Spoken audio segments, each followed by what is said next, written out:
2020 was, let's just say, a year to remember. And the thing that's very interesting about it is we have this, there's this kind of uh, interesting experience, or a paradox, if you will, because we have the shared experience of 2021 having a lot of intensity for all of us uniformly across, pretty much anybody in the world experienced some degree of intensity this year, because disruption sparks intensity in our own emotional reactions collectively as we are together. And we all experienced massive disruption. No matter what was happening in your life, there was disruption of, for anybody that had kids in school, workplace disruption, travel disruption, family togetherness disruption, the disruption of death that, was the pinnacle, the most serious of this challenges that people faced. And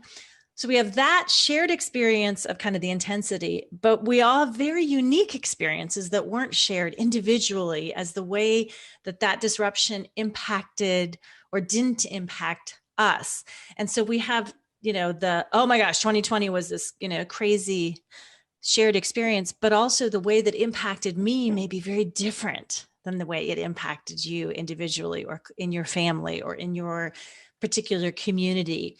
And so that can feel a little bit isolating and a little bit disconcerting to us as well. Because we're like, what do you mean it was no big deal? Or what do you mean it was a big deal? We all had these shared reactions. And so it can be challenging to know sort of what to do with it. Part of us wants to just like forget it ever happened, close the door on that, throw it into the dumpster and light it on fire.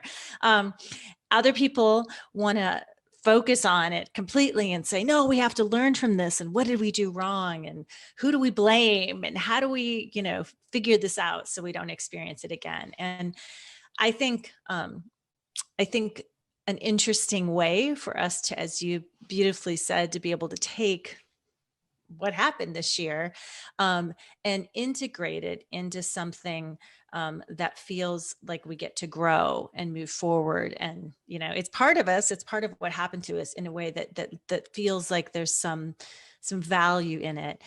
Just takes a little bit of willingness to slow down and be a little bit introspective, and to be willing to digest or metabolize it, if you will, in a way that can potentially serve us.